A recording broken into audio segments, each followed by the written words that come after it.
Hey everybody, it's Doug here. Welcome back to the channel. Welcome back to playthrough.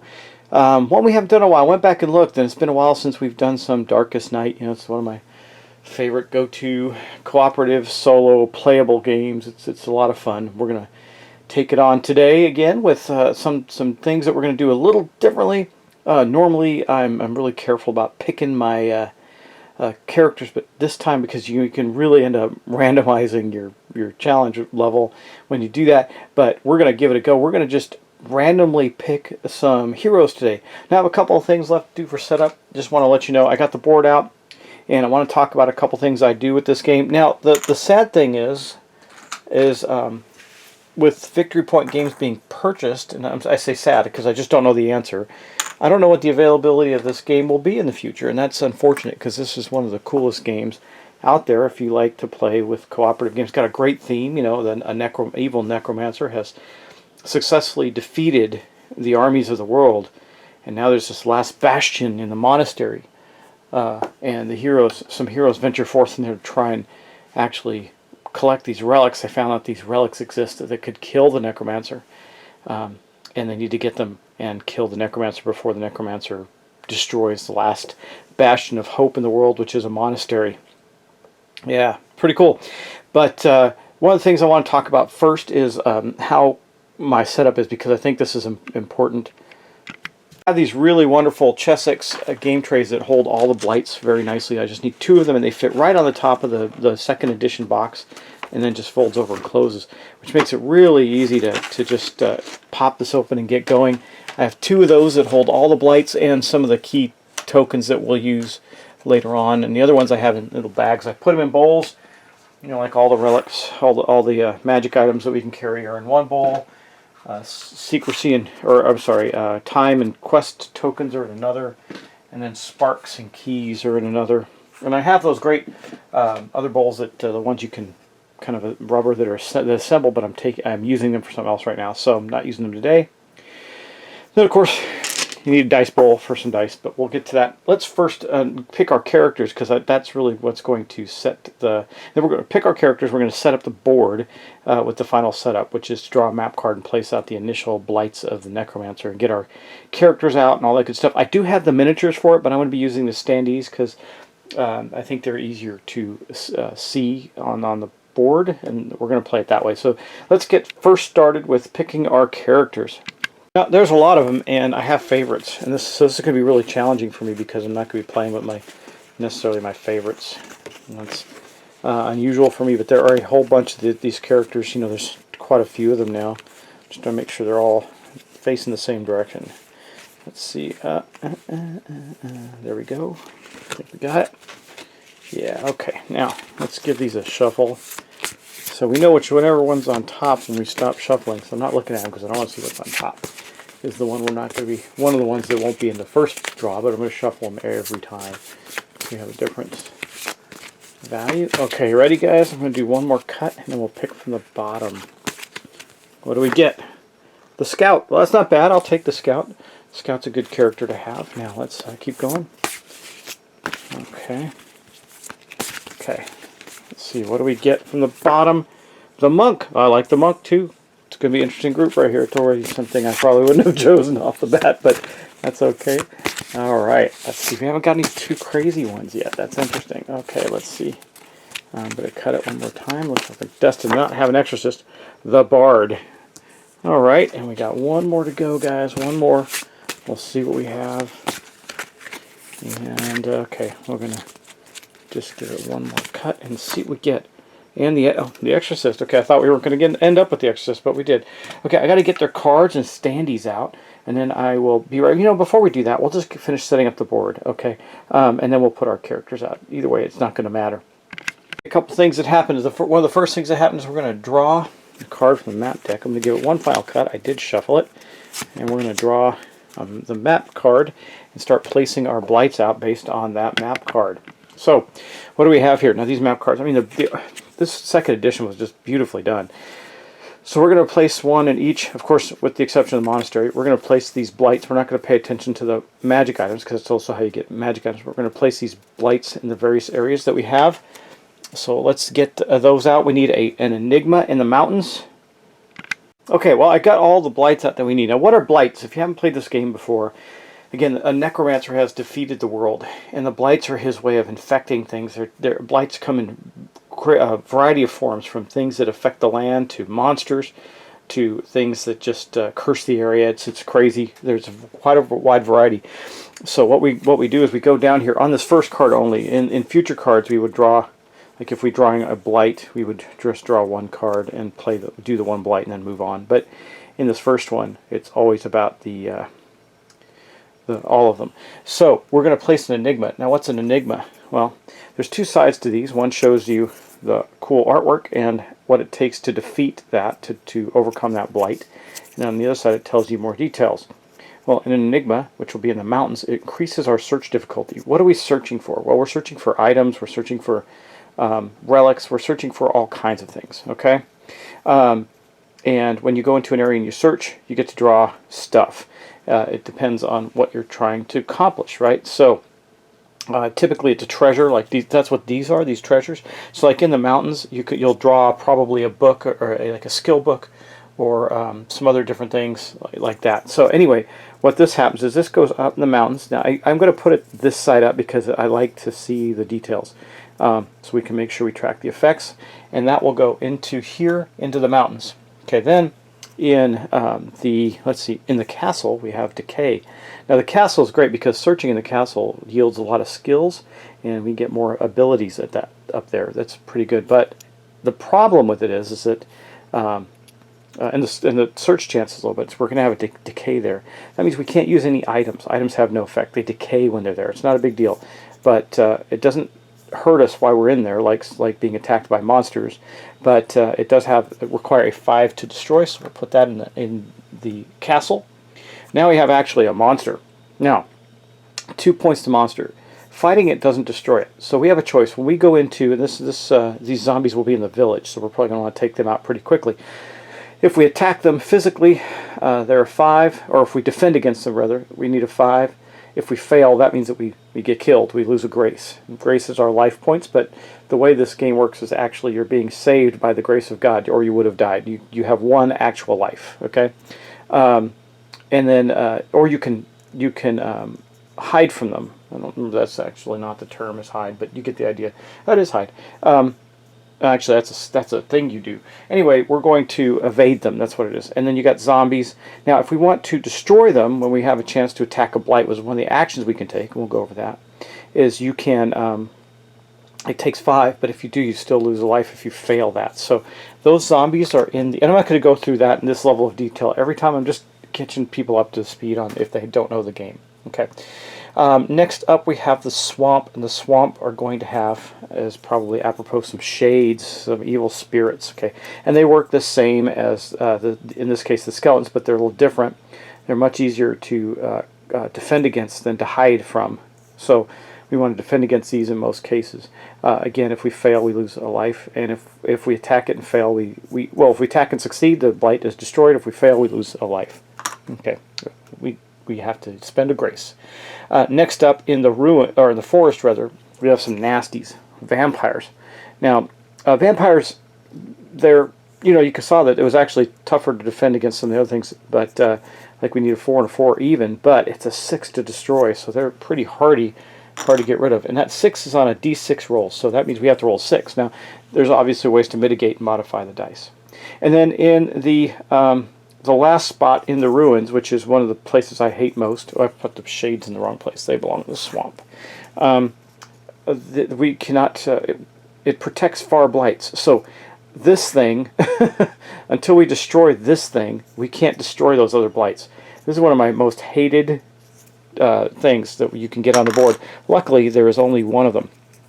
Or I think there's only one of those. Yeah, there's only one Nexus that can be on the board at a time, or it's the Enigma. I can't remember which, but I think it's the Nexus. Anyway, that is our initial blight setup, and so it's not hard to destroy. We just got to get there to do it. And the ruins is where the Necromancer starts, so you'll see him on the board in that spot momentarily. But before we do that, again, for those that don't know the game, we're all going to start with our heroes in the monastery, and you get to take a single action in your turn. That's it, just one action. First off, if we're in the monastery, we don't draw events, but if we're ever out of the monastery, if we start our turn there, we're going to draw an event card. And these event cards are Wide and varied. They're big tarot-sized cards. They have a lot of stuff on them. You'll get to see them as they come out. Really fun stuff. We have quests, we have events, we have mysteries. It's really neat. Okay, on a turn though, when we start our turn, if the necromancer, now the necromancer is searching for us, but we have a stat called secrecy, and our secrecy allows us to hide from the necromancer in these vast areas. Like even in the village, we can be hidden by some villagers, or just being hiding out in an abandoned building or sewers or whatever. But if we're in his space, he's looking for us, so it's going to make it tougher for us, and we're going to lose some secrecy. Now, if we're carrying a holy relic, it radiates. Now, we're not going. It's going to be a while before we get a holy relic. It radiates out, and he can detect it if he's in our space, and it makes us more easy to find. Okay, and then we resolve any start of turn stuff, but we wouldn't worry about that. Then we draw an event. If the necromancer is present and your secrecy is 0, then you're going to have to fight the necromancer. You're not. You might get away from him, but you're not going to win. You're likely to lose the grace. Okay. But once you've resolved your event card or dealt with the necromancer in your space, you can take your action. Now your action could be, they're all on the right hand side here. It's simple. You move. If you move to another space, you gain 1 grace up to 5, or sorry, 1 secrecy up to 5. So you get a little, as you move around, you move away from things, you become a little harder to find. You can hide, which allows you to refresh your powers and gain a secrecy. And you'll see what that means. A lot of your powers, when you use them, they get tapped out for the moment. They are exhausted. And then you can attack, you can fight a blight or the necromancer, but when you do, you lose a secrecy because you've come out of hiding to do so. You can search, which allows you to find stuff. We're going to be doing a lot of that. You can meditate, which allows you to gain a spark. Sparks allow you to alter your dice effects. We'll go over that as we play. Cards, any action from a card that we have. We can retrieve a holy relic. We have to spend clues to take a holy relic, and we don't have any clues yet, obviously, so it'll be a while. Or we can pray when we're in the monastery. It allows us to roll 2 dice for each 3, or however we roll, we gain a grace back. In other words, God refuels us, and then we get to refresh our powers. I'm going to keep this card out. We'll reference it back to it. It's on the back of every player card, because typically what you do is it's always going to be 4 players, no matter how many 4 characters, no matter how many players you have, and you just set yourself up like this. But we're not going to worry about that. We only need, I know how to play. I'm going to keep it out for reference sake. But we need to get all of the cards and starting abilities for our characters, and we'll go over that and have them all set up on the board. So let's get to that. But before we do that, we got one more thing we got to do, and might as well do it now since we're in this mode anyway. Is in the game, I always like to start with a single quest on the board, and we'll see where it starts, and it gives us something to chase right away. But let's see. Okay, I'm going to cut it one more time. What do we get? Okay, this is our quest. Now, I'm going to talk about the quest stats. So this is a conflux. We have 5 turns to every, so at the beginning of every turn, we're going to check this. We have 5 turns to be able to achieve this. That's not 5 individual character turns. That means every character's taken their actions. So we have 5 of those. We have to get 2 successes. To get the successes on the conflux, we have to fight versus a 5. Each one we succeed against gives us a 1. It doesn't hurt us to lose, okay? If we just have to fight it. Then if we do succeed, we get to destroy all the blights there. Okay? It expires when all heroes, if it expires, in other words, if we haven't done it in time, then we'll exhaust all our powers. So this is pretty bad. But it says dark powers are gathering in a huge maelstrom. That is, this is an opportunity to inflict disproportionate damage to the necromancer forces, if you can do so before they converge. Okay, so now you notice this doesn't say anything about where it goes. So we're going to randomize its location. How do we do that? It's real simple. We're going to roll a die. As you can see, there is numbers on here. 6 is the village, for example. So we start with the village. We rolled a 3. So we're going to look for the 3 out arrow. Right? It's real simple. So that means it's going to the forest. So the conflux is in the forest. That's where our first quest is going to be, and that is awesome. Okay, let's continue on. Now, really, we've done everything that we need to do for the board at the moment. Just down here, just to make note, down the far corner, I have a clue track and a darkness track. They're currently on the same space. So they are down there on 1, or 0 rather, because we haven't ticked up. And every turn, that darkness track will tick up at the end of the round. Okay, when the necromancer takes his turn, and that's going to happen after we take ours. Okay, so here we have our first character, the Exorcist, and it says, The exorcist has made it his life's work to seek out and destroy evil. Though not adept at conventional forms of combat, he excels in spiritual battle, shielding himself with holy energies and casting out the darkness. With many tools for destroying blights and his self-renewing boons, he will not rest until the land has been purified. Now he starts with a 3 secrecy and a 3 grace and a 6 secrecy. That's his starting position there. And how it works is you can see that there's a symbol that matches the symbols here, but and also on the back of their cards there's a matching symbol and their artwork for each one. They have a deck of about 10 cards. I think it's 11 in the because we some extras. But anyway, there's so many. There's a set of them that they get to start with, and we have to pick 3 of them. So I'm just going to give you an idea of what we're getting here. So this is Protective Boon. It says, as a bonus, at the start of your turn, you can make a single roll of 2 dice for all your boons, all the active boons. You can see he has multiple ones. Activate if any die is a 4 or better. So if they're not active, but you have them out, you can activate them. That means we put a token on it. Deactivate after making a die roll to ignore its consequences. That means if we fail to destroy a blight or something, we just ignore it. Pretty powerful. Fleet Boon at the start of your turn, make the same thing. Deactivate during your turn to move to an adjacent location without having to use a move action. Courageous Boon, Cloister. Now Cloister, Banish is one we're definitely going to start with. Fight with 2 dice when attacking a blight or the necromancer, period. That's a good one. And those are the ones we can start with. And we also have Cloister. 1 hero at your location gains 2 secrecy up to 7. Then all heroes at the location who have less secrecy than that hero may gain 1. That's pretty powerful as well. But I doubt we'll start with that one. Anyway, I'm going to pick his starting cards, and we'll see where we go. Okay, so these are the cards that we picked from. We picked his Protective Boon, his Fleet Boon, and his Banish. Now remember, at the beginning of this turn, we're always going to roll 2 dice, and we're going to activate his boons based on the die roll. This one's on any die roll. At the start of your turn, make a single die roll for all your boons. Activate any die on a 2 or better. That's really good. And then at the start of your turn, make a single die roll of 2 dice. For all your boons, but you get any die roll. Now we can't do both. We have to do one. I think maybe we might be able to do both. Anyway, I haven't played the Exorcist much, but we're going to shuffle these up. And this becomes his deck. Now, as you saw, there were the other basic cards are now in here. So as we level up, we'll be able to get new abilities, and we'll talk about those as we get them. Let's move on to the Scout. The Scout commands an unmatched knowledge of the terrain and civilization of the kingdom, allowing her to travel quickly and scrutinize the necromancer's forces unseen. While not much of a fighter, that's a theme here, the Exorcist isn't either, the information the Scout gleans of the kingdom's enemies can multiply the efforts of her allies while staying on 1 step ahead of the undead. So basically, and she starts with a 4 grace and a 7 secrecy, because she's a Scout, so that makes sense. We'll put the tokens on them as we get ready to play. And then we're going to pick her abilities. I'm not going to go through all her abilities. I'm going to show you what we picked. Okay, we're going to make her our mover and searcher. So she does have speed. It's a tactic. That means it's always active. It says elude when with 1 die and add 1 die to your highest die. Exhaust after rolling to add 2 to your highest die instead of adding 1. So we can make sure we can elude creatures on the board. Then also we got cross country. This is exhaust to move twice and gain 2 secrecy up to 7. So we can't get past our max, but we'll be able to use this quite a bit. It's an action. Exhaust means we turn it sideways and we have to get it back later when we rest or go back to the monastery. And then a treasure map. We can activate this in our location. All heroes roll +1 die when searching there. So we can activate a treasure map in our location. It says deactivate and exhaust at the end of the round. So we want to make sure that when we go in there, there's going to be multiple characters and we're going to be searching. At least she will be. And we'll see how that plays out. We have our monk. This is our monk.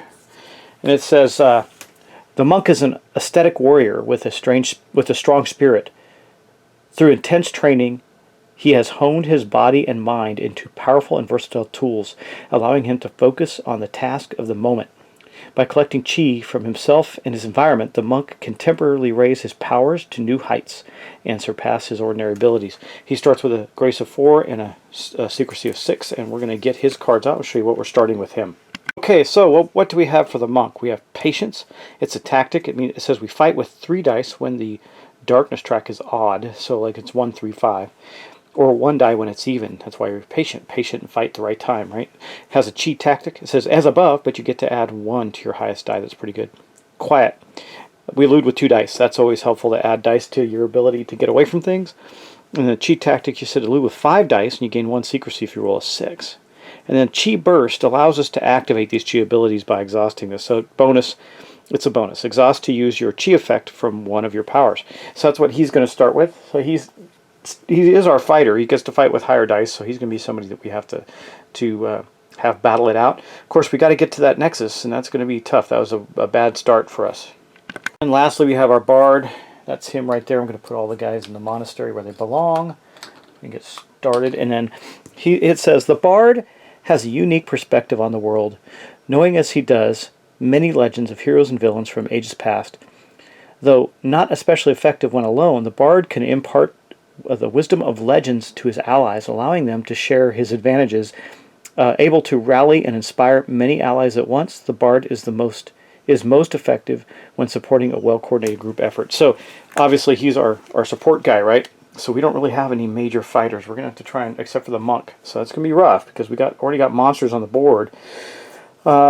Now the cool thing is that if you haven't noticed, all of these characters are asymmetrical, meaning they all have they're very unique. They all play differently, and there's so many of them in the game. It just makes it really neat. However, that also makes it challenging because sometimes there's better or worse combinations in your ability to play. So it can really determine the outcome of the game for you, depending on the characters that are chosen. Now, normally in a multiplayer game, you're going to get two different characters and choose from the 2 that you get. Sometimes, if we're really wanting to have a variety, we'll deal 3 cards out and everybody will pick one. But this is what we're going to do today. So let's see what we're going to get for him to start off with. Since we don't have a massive fighter, by the way, he starts the 4 grace, 4 secrecy, massive fighter on the team, I did take one of his abilities of trickery. It's a tactic. It says fight or elude with 3 dice, but subtract 1 from the highest dice. That's kind of meh, but it's better than nothing because we don't have a lot of fighting capability. I took rousing melody. It's one of his special ones. As an action, we can deactivate all melodies and optionally activate. Then take a free action. When this is active, heroes at your location may use tactics of other heroes at your location, and you can deactivate and exhaust. When they do, you deactivate and exhaust. If you're, we deactivate and exhaust this if our grace declines. There. Okay. Rally action. This is an action. We have to take this as an action. Exhaust to allow all heroes at your location to gain 1 grace up to default. That he's a healer in that sense. He inspires us with grace. Isn't that awesome? All right, that is our setup, guys. We're done. We're set up. Now I don't know how. I'm going to check to see how long this video is. I don't want to be too long to start with, but maybe we'll just get into our first turn since we're in the monastery and we're not going to be drawing event cards. We'll just get going and see where everybody's going to go, and I think that will be a good start for us. Okay, we'll do that.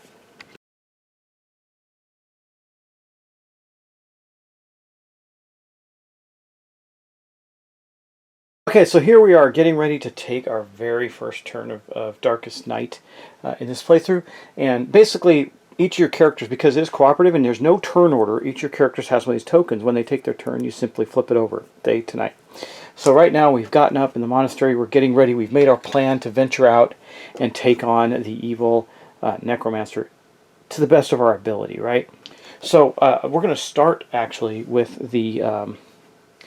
I'm thinking about starting with the scout, and I'll tell you why, because we need to get rid of the Nexus. Now, she's not a great fighter, but the Nexus is fairly easy to destroy, and she's got high secrecy, so I'm not too worked up about getting her in the space with the Necromancer early on. So what we're going to do is we are going to actually use one of her first abilities. We're going to use her cross-country to move 2 spaces. Exhaust to move twice and gain 2 secrecy. Up to 7. Well, that part's not going to help us. We're already at 7. But what we're going to do is we're going to exhaust that. Now, she's in here. Now, remember, because we're starting our turn here, normally on the beginning of our turn, we would draw an event card. But because we're starting here, we don't. Whenever you're in the monastery, you don't draw events. You're safe. But we're going to move 2. We're going to pass to the village. Zombies aren't going to see us. We're going to come here. That's our entire action. That's all we do. Now, again, I can't up my secrecy past 7 because it's already at, or to 7 because it's already at 7. And that is her entire turn. So I take her token and I flip it to show that she's gone.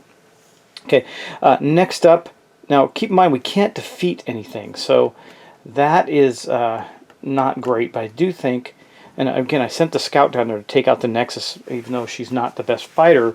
It's not hard. It's only 50-50 chance to destroy it, so we'll probably be able to get that done. The Exorcist, what is he going to do? I think, first off, okay, we're going to take the Exorcist turn next. Now, he gets to roll some dice, and let's see. He's going to activate, yeah, let's see. Let's see what he does here. Okay, we're going to start with the Protective Boon. We're going to roll 2 dice, and if we get a 4 or higher, we get to activate one of our deals. We got a 5, so we do get to activate it. We'll activate that one. So right now we have a Protective Boon active. It says deactivate after making a roll, and then we get to do this one. This says this is a bonus. This does not take our action. Then so at this one we make a single die roll of 2 dice, and if we roll a 2 or higher, we get to do another one. We did. Okay, so basically we got both these boons are active right now. And we'll get to activate them. It says deactivate during your turn to move to an adjacent location. Now that means we don't have to spend an action. I'm not too worked up about that right now. I want to save that for a better time. But we do want to get prepared to fight some blights. So now that the Exorcist has set himself up here, he is going to move. Now again, he can't gain any more secrecy from a move right now because he's at full. And again, we don't draw a event card. But he will move. He's really good against blights. I think we're going to start by sending him... The Necromancer is very likely to move to the village. And I think we're okay there if we go there, but I think we're going to send him... man, I want to send the monk... Yeah, we're going to send him to the village first. He's going to go there. That's going to be his entire move. That's it for his turn, so we're going to take his action token and flip it. He is gone. Now we're going to go to the monk. Now the monk really doesn't have anything he's going to do quite yet. He's just literally going to move, and he can't gain any more secrecy either because he is over 5. So we're going to activate him. He's simply going to move to the forest where that conflux is. Again, we're staging for the scout being able to take the Nexus out. Right? That's what we're getting ready to do. Now we get to elude. We're going to have to elude those vampires. Oh wait, sorry. Getting ahead of myself already, guys. Wow. All right, we do have to do some things here. So we have the zombies here in town. So at the end of the Exorcist ended his turn with these zombies. He did not defeat them, so he has to do this. He's going to elude them for 3. He just wants to stay away from them.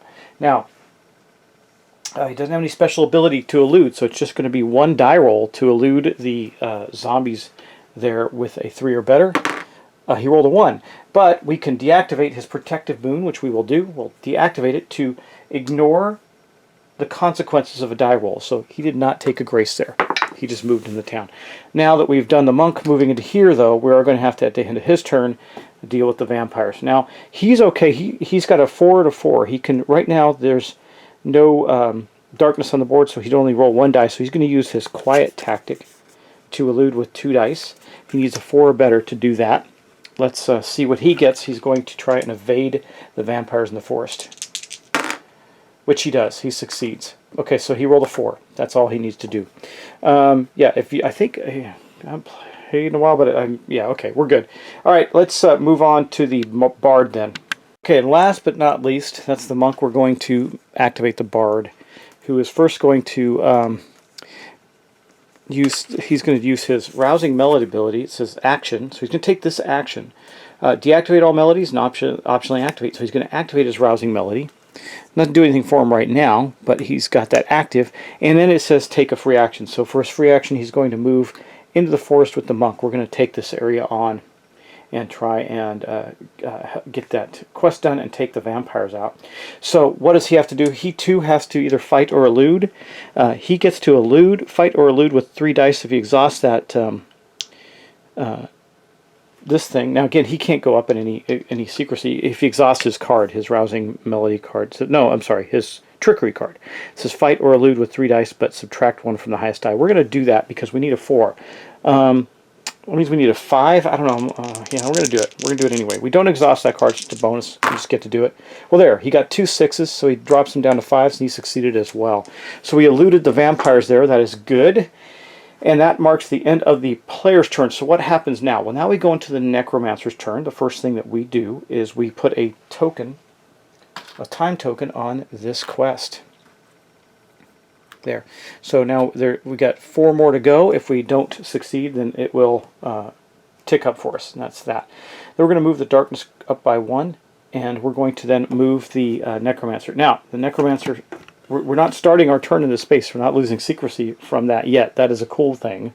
But let's get on with the Necromancer's turn.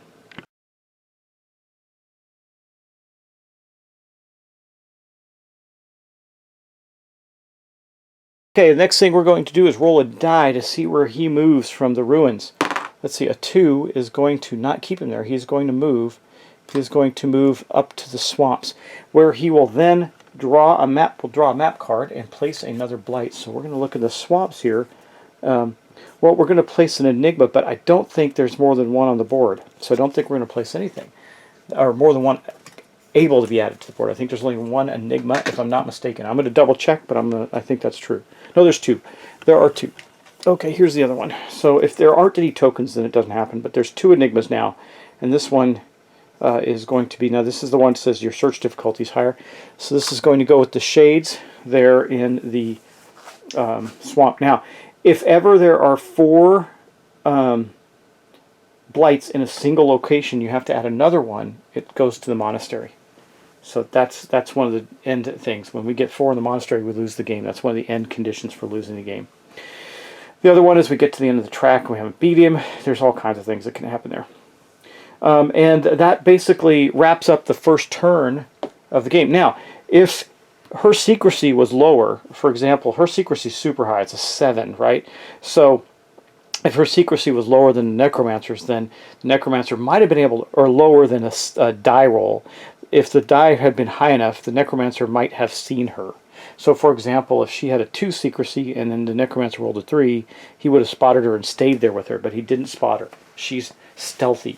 That means that marks the end of the turn, so I'm going to flip all of their tokens up, and that's going to be the end of that, guys.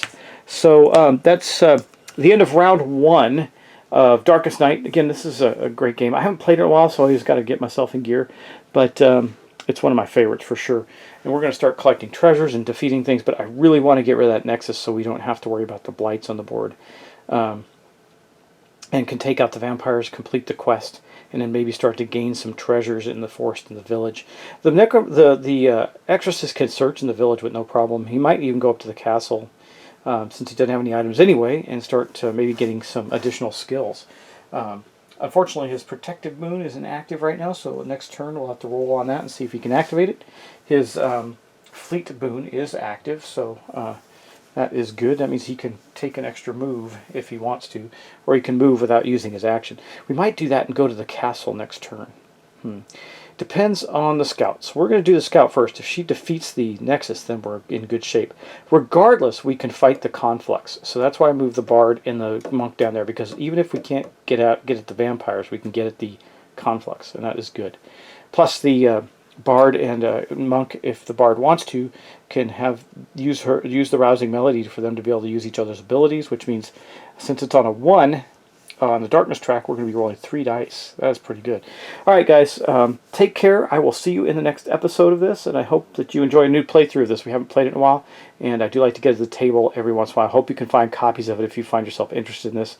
It is one of the better, to me, one of the better, more interesting and strategic solo games that's been around for a while, and you certainly enjoy it, like all Victory Point games. But like I said, they were bought out, and I'm not sure what the plan is for them. I haven't really read up on it, but Alan Emmerich was a passionate guy for his games, and now he's I think he's still doing stuff there, but I don't know how that worked out. Didn't follow it, but I do miss the fact that we might not see any more of these awesome types of games come out from Victory Point games. Alright guys, take care, and I will see you in the next episode.